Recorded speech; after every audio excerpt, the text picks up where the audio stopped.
Now this is still a very impactful piece, but when you add that red, like red just boom, like pulls you in. A lot of artists, myself included, we go like boom, boom, boom.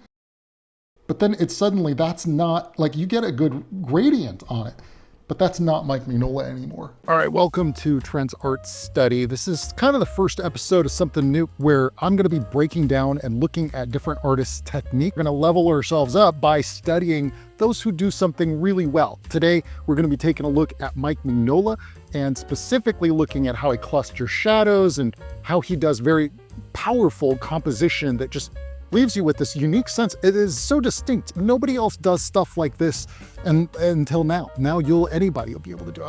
I'm busting the doors open on Mike Mignola's secret techniques. I'm sure he won't mind. I've met him a couple of times. Super nice guy, and I'm sure that he would appreciate the honor and respect that we're giving him in this episode of just appreciating what he does incredibly well and wishing that we could absorb just a little bit of that magic sauce that the dude has. So let's dig into Mike Mignola's art techniques. All right. This could easily be a 6-hour, if not a 12-hour study of this dude's work because there's so many things that he does really well. But there's really only like two major things I want to make sure that I cover. And maybe we'll come back and do more of these studies about Mignola's work. But for now, we're just going to focus on two things. One, composition. The man is a master of composition. He pulls your eye in, he creates these settings and mood. You can almost feel music when you look at this guy's compositions, right? The second thing we're going to cover is lighting and shadow, and these kind of work together. The way that he does it is so unique because it pulls your eye exactly where he wants you to look. And so, like, speaking briefly about process, Mike Mignola is very much traditional. He still draws a lot in paper. You can do this digitally too, but just working out your immediate read. And you notice, look at how he does this. In that image, this image right here is the most important image in this whole video. You get this immediate read. And Mike Mignola, one of the reasons his books stand out so much is in this era of thumbnails, you want to click on his imagery. And because it works when it's this small, it's like an icon. Every cover can be recognized as an icon, even if it's like itty bitty on your screen.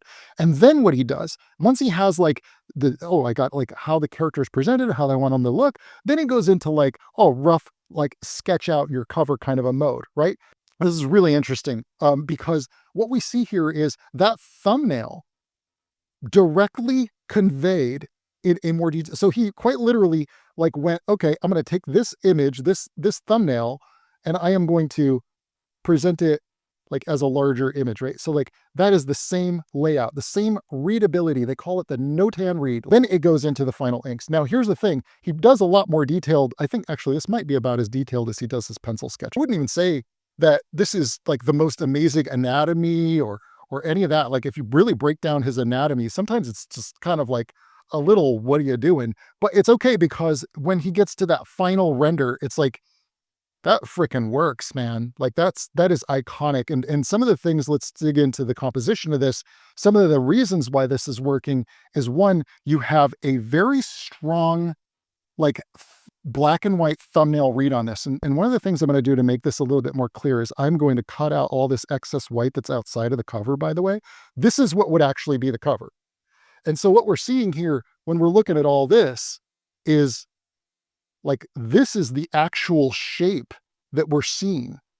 And because the largest face in this whole image is this right here, is what our eye goes to. And then you've got, actual written words too.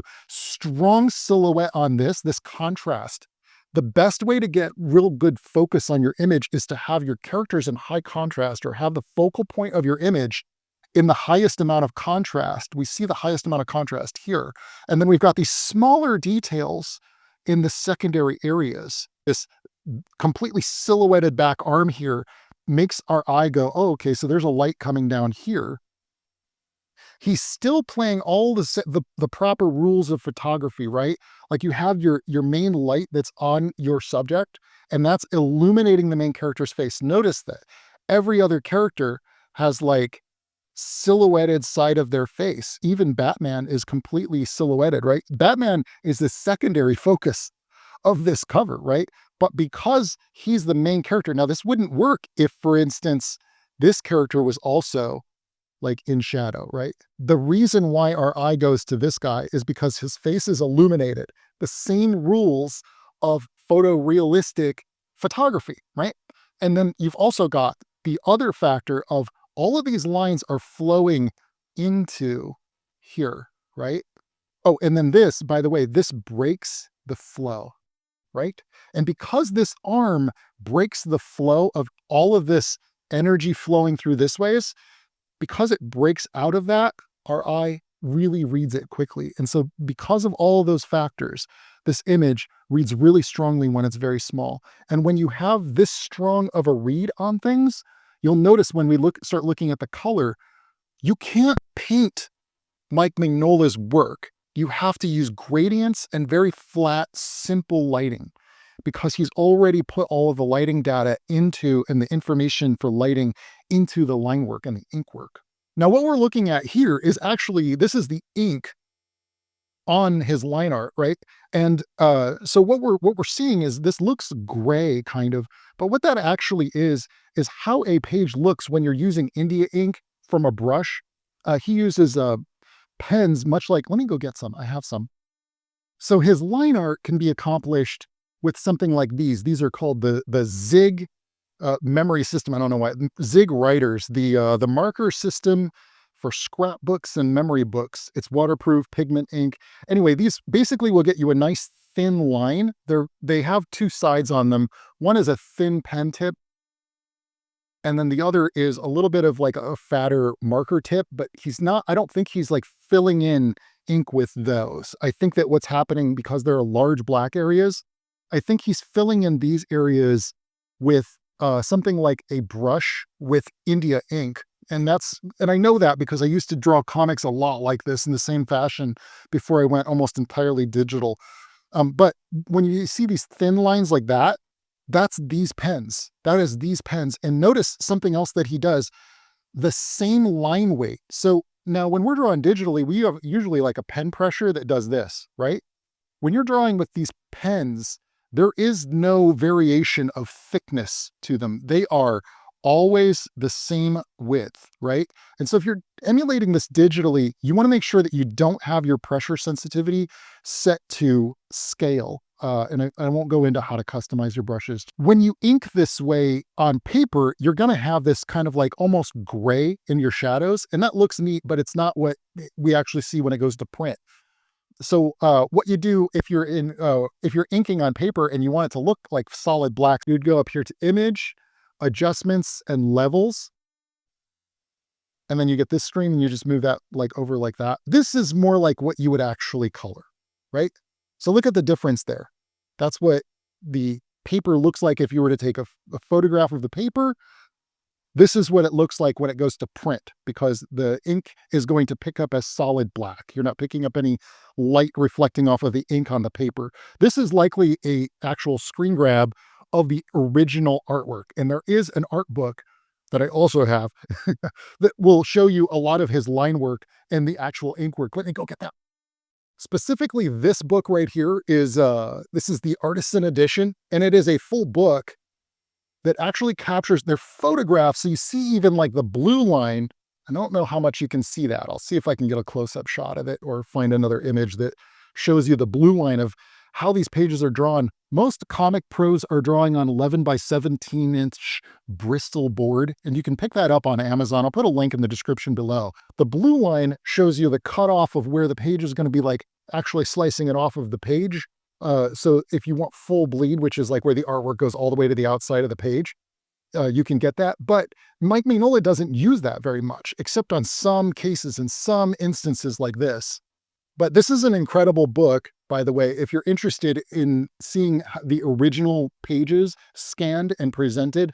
It's the same book, it's just the original pages. And I used to have an oversized version of this. I sold it because I bought it new and then it turned out to be worth like $600. And I don't recommend getting that one because that's well, if you can afford it, if money's nothing to you, get that. So like I could look at this and go, oh my God, like specifically, by the way, look at this. Look at the way he does this town. with the shadows. That is insane. Like the composition of it, the fidelity of it, the mood of it, the mood of it. Having stronger shadows like that just creates this mood that you just can't get without um, having a good understanding of how to cluster your shadows. And I'm going to dig into that a little bit more. Now, what the hell am I talking about when I'm talking about clustering my shadows?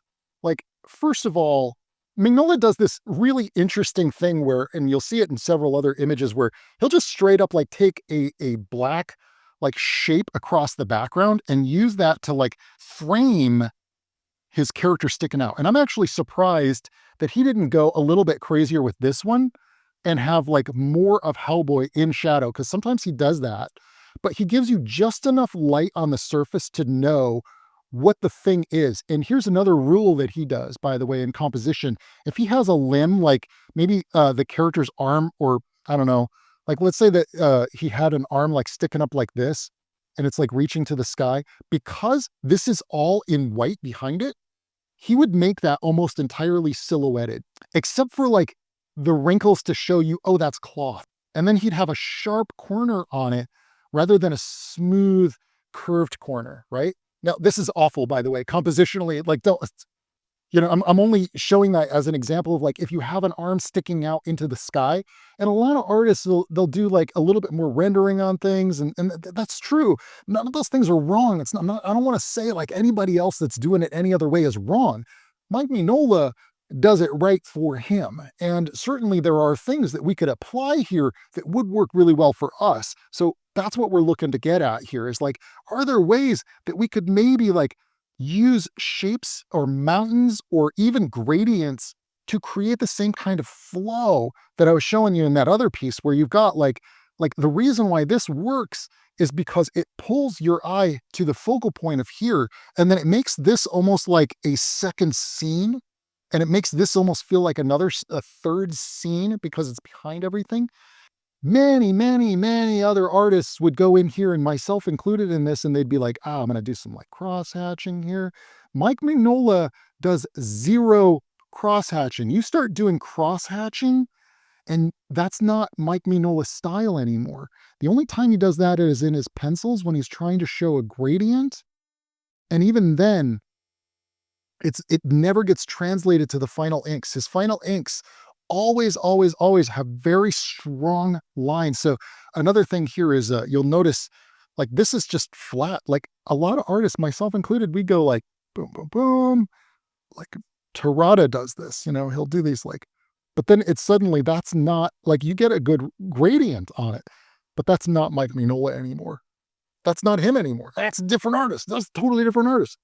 Like Mike Mignola, he says, get out of here with your Sakimi-chan airbrushing and your fancy schmancy brushes. I'm sticking with my Zig writers and my Sharpie markers or whatever. Like he's doing it old school, man. And that's just like, God love the guy. God love the guy, because whew, the impact and the power of these compositions is absurd. Another thing. Okay, so Mignola uses color. Now here's the thing. This is probably a different artist coloring this, but what do you notice about this color?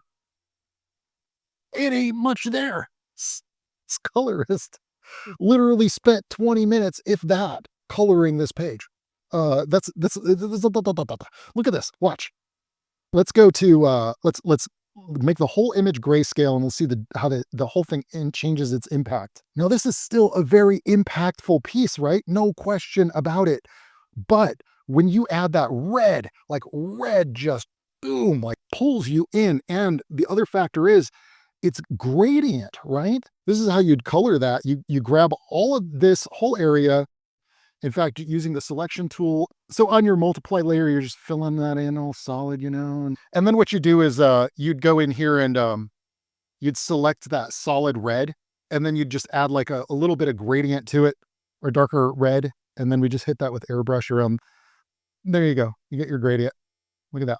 Red, by the way, is the most impactful, powerful, like bam, smack you in the face kind of a color. So that's why most paintings, you don't want to do like too much warm or hot colors. Just you put the hot colors where you want the viewer to look the most. And in fact, like that's why it's so important that the eye here is like this orange, this fire, right? And I don't know how much of this Mike Mignola himself colored, But I would say that, the person that he chooses to color his work is like masterful as well. He knows exactly how to color his work. You cannot go in with Mignola's work.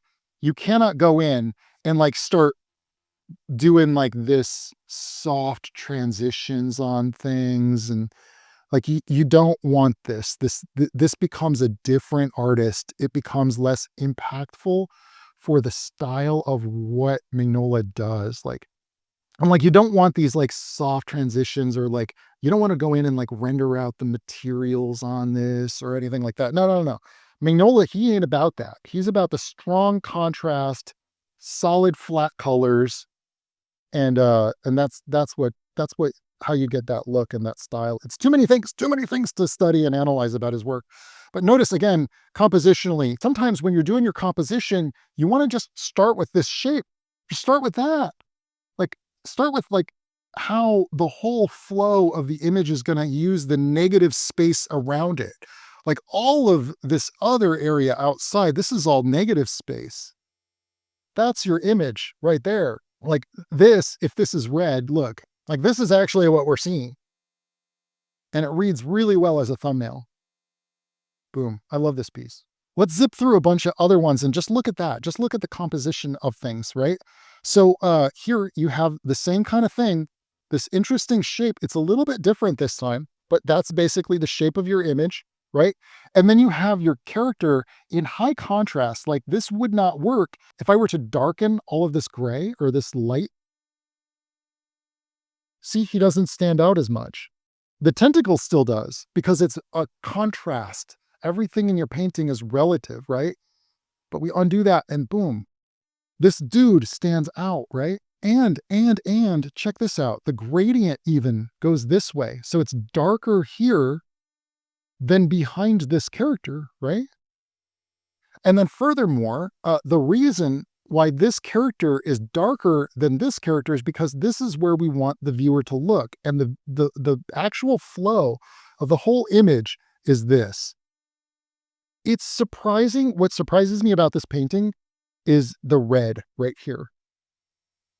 And I think it only really works as like a tertiary color because there's a little bit of blue and purple in here. And that red is like a nice contrast to that. But it also, like, we want the viewer actually, or our eye, to start here and flow up to the main character's face. And that's what really works here. So technically speaking, what you have is an image where all of the focus, even the snake, look, pointing here, and then that connects there and pulls you here. Compositionally, this piece is masterful.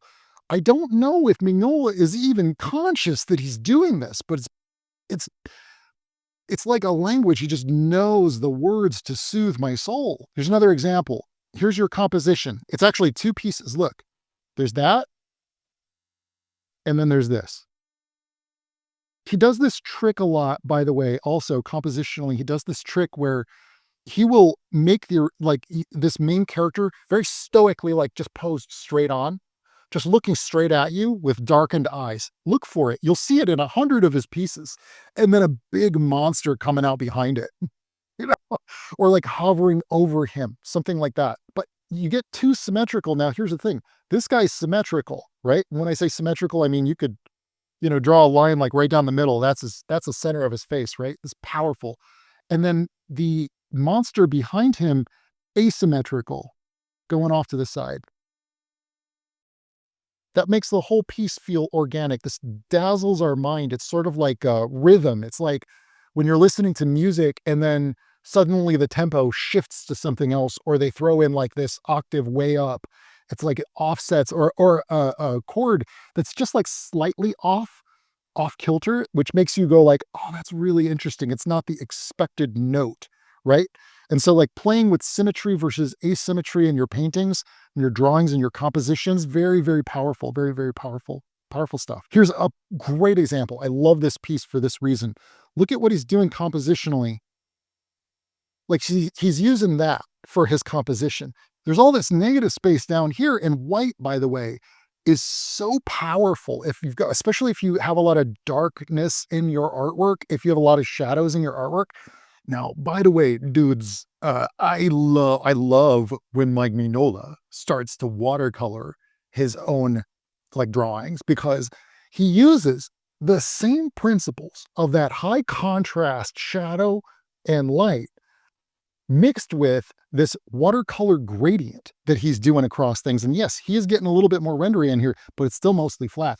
But like this piece does not work as well if you fill all that in white. Look at that. Like it's not bad. It's not bad. But if you did this, Mike Mignola, no. That guy, he would do this. He would have something where the body of this is going down like that. But then we lose the impact of the sword thing that we got going on here, right? This is a guy who understands contrast and composition like nobody else. Nobody can do it the way that Mike Mignola can do it. And the secret here is that if he were to do this, look at this. If we were to knock out all of that color, let's make it grayscale, and then we'll increase that contrast. Like, look at what we're looking at here. Yeah, that's about right. That's, like what he would do if he were doing this, by the way, because there's not enough information, he might do like this. Like something that shows you just the top of that thing's head. You'd see the outline of a skull or just the cheekbone and around the eye. He would have just enough to imply there are skulls back there, but they're not quite fully rendered. And you only see this like high contrast, little bit of lighting on the side of their face. That's it. That's all you'd get, And then furthermore, like this would probably be solid black here. And yeah, like, oh yeah, definitely like this right here. You can kind of see it. Look, this would be solid black. Gosh, we're going to dig into a lot here. These little divots that he does on the black part, like the edge of something, he'll have little divots to show you, oh, that's stone. Of course, yeah. It's just hinted at stone, though. It's not fully rendered stone. I love this. I wish that I could get away with that. But it's a beautiful thing. It's a beautiful thing that he's so confident. And I'm sure that throughout his career, especially early on, he probably had people going, no, you need to render things differently. Look, you need to like, where's the jawbone on this guy? Like, you need to like, you need to, if you're going to work on this card game that we're making or this video game we're making, you need to like have proper anatomy and you need to have like more no hook noses and you got to have like, more lighting on there. And you'd have had a lot of people probably telling somebody like this, like, change the way you're doing it. But Mike Mignola, he goes, nah, dude. He says it just like that too. He goes, nah, bro. I'm doing it your way. I'm doing it Mike Mignola way. And in 30 years, you're going to be watching movies with my characters in it and shit. And I'll be one of the most sought after movie designer artists that you ever seen. That's Mike Mignola's attitude. He's like, fuck your rules. Love this piece. Bam, that guy is good. He's a good artist, bro. I love looking at Mike Mignola's work. Boom, look at this bad boy. Here's another example of just perfect composition. And this is using the opposite technique, by the way, of the last piece. The last piece would have had this all in shadow and all this would be white. But in this one, he goes, nah, it's a dark alley with Lobster man.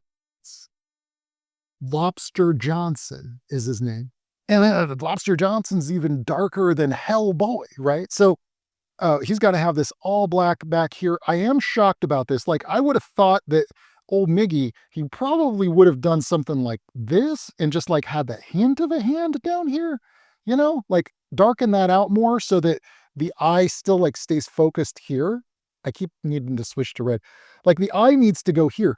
Again, look at this. Look at the composition of this, by the way, though. Look, the important part is here. All black against like a very white or light colored contrast. He is standing in front of, like, compositionally, if you were to look at my screen right now and look at me, the best way for me to stand out would be if I had like a white or really light background and I'm a little bit in shadow with like a point light right here on my face, just here. So my silhouette is dark, right? Background is light. That's what we're seeing here. Either that or do the opposite. Your character is in the front, and that's what we see here. This main character He's all in light. He's in light. All of this is light. Boom. And he's against black shadow. Lobster Johnson is the opposite. He's in the background with this white light, but he uses this. This is like freaking visual poetry. Are you freaking kidding me? Oh, beautiful. Just incredible. Same thing. Look, okay, composition. Composition class. This will be the last one. All right, like I said, now you can see why I could go on for 6 freaking hours about a composition class. Look, boom. That is your, oh my gosh. Crazy, right? And then the symbolism of it as well with the torn flag and like these like hellish Nazi minions, coming up like this. Wow. The composition is a pyramid, a mountain, right? With an offset like this. If you did something that was like perfectly symmetrical, like a flag like that, sure, it would work. It would work. But again, do you remember what I was saying about symmetry versus asymmetry? This is a compositional technique that Mignola does very masterfully. Symmetrical character in the foreground, asymmetrical thing in the background. Good compositional technique. Symmetrical pyramid at the bottom. So if we were to go through all of these images, we could literally like make these compositions that are essentially this. All right, that's the one we just looked at, right? Something like that. Like we've seen this composition. That was the one from a couple of images ago. You don't even need me to tell you how this works anymore. Like I've already broken it down. Look. When you start to see that impactful thumbnail, that impact of just the shape, the core shape and the contrast of black and white, you can start to assemble covers that just have that iconic Mignola kind of composition. So my dudes, I could go through for hours. I could do a 10-hour session just analyzing this guy's work. I'm immediately inspired to sit down and draw some of my own compositions using the stuff I just filtered into my brain. I don't want to say that like you should try to draw like Mignola or try to do any of this stuff. But if there's something here that you can pick up that affects your compositions or the way you present your work, maybe there's like a breakthrough that you could have. Like a lot of artists, they stagnate because they can't see like what is working about another artist's work. And that's the goal of these art study videos. I do hope that you'll come and join me. I have several planned. I want to break down Terada's work, Yoji Shinkawa's work. Another one of my favorite artists is Chris Bachalo. Of course. If there's an artist that you absolutely love their work, please drop that in the comments below. I want to know what you want to see me break down, another artist that you want to see me break down, something that they're doing really well. I love to look at another artist and absorb their knowledge and their skill, much like Goku from Dragon Ball Z. Every fight, he'll pick up a new skill, a new technique, a new tactic, something that he comes back with even more powerful. And you shouldn't wish that other artists are worse than you. You should wish that they get better so that you can learn more techniques from them. And it's always from a place of respect and admiration for what they do well. So please take that with the best of intentions. And of course, I hope that you will subscribe and check out if you're serious about art and you're serious about learning to draw, or maybe you're struggling just with the fundamentals of things, check out some of my art tutorials that I've done. They're very step-by-step, hand-holdy type of tutorials over on my Gumroad channel. The link is in the description below. And check out my own indie game. I just finished releasing Twilight Monk over on Steam and on Nintendo Switch. I am a game developer and an artist. I've been making this stuff for a long time, and I love to share my knowledge and experience with you. So please do check out those videos, tutorials over on my Gumroad channel. It's also how I make my living. So thank you so much for stopping by, and I will see you guys in the next video. All right, ciao.